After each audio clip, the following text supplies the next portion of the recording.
3 மணி நேரம் வெயில்ல நின்றதுக்கு அப்புறம் எனக்கு அனுமதி கொடுக்குறாங்க. இது ஆர்ப்பாட்டம் இல்ல, போராட்டம் இல்ல, அமைதியா பாமர மக்களுக்கு நாங்க ஒரு கேள்வி, ஐயா ஒரே ஒரு கேள்விதான் நாங்க கேட்கிறோம். வசதி படைத்த குழந்தைகளுக்கு 3 கல்வி கற்றுக் கொடுக்குறாங்க. பணக்கார பிள்ளைங்க படிக்கிறாங்க. ஏழை பிள்ளைகள் அரசாங்க பள்ளியில படிக்கிற குழந்தைங்களுக்கு அந்த வாய்ப்பு நாங்க கேட்கிறோம். அமைச்சர்கள், முதலமைச்சர் வீட்டுல உள்ளவங்க நடத்துற பள்ளிகள்ல ஹிந்தி சொல்லிக் கொடுக்கப்படுகிறது. மறுபடியும் ஹிந்தி திருப்பி என்ற ஒரு பொய்யான பிரச்சாரத்தை சொல்றாங்க. ஹிந்தி திணிக்கல, 3வது ஒரு மொழியை தான் கற்றுக் கொடுக்க சொல்ல போறோம்.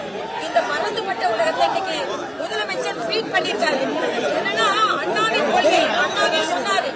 அண்ணா தமிழகத்தை ஆளும்போது 3 கோடி, இன்னைக்கு எவ்வளவு பேர் 8 கோடி பேர் இருக்கிறாங்க. இன்னைக்கு வாய்ப்புகள் குழந்தைகளுக்கு வரணும்.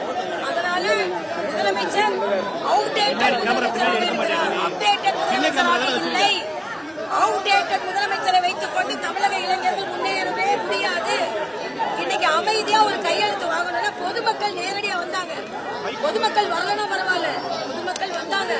3 மணி நேரம் இந்த வெயில நின்னப்புறம் தான் எனக்கு அனுமதி. அதுவும் நான் மறுபடியும் சொல்றேன், இதுக்கு அனுமதி தேவையில்லை. ஆனா கூட அனுமதி நாங்க கேட்டோம்.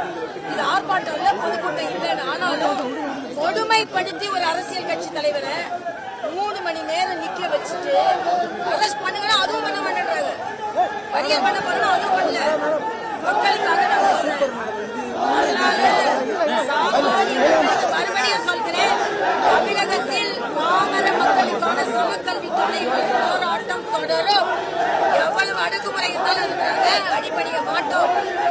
இது பாமர மக்களுக்கான எனது போராட்டம், எங்களது போராட்டம். சொல்லியாச்சு, இவங்க ஆட்சியில் இருக்கும்போது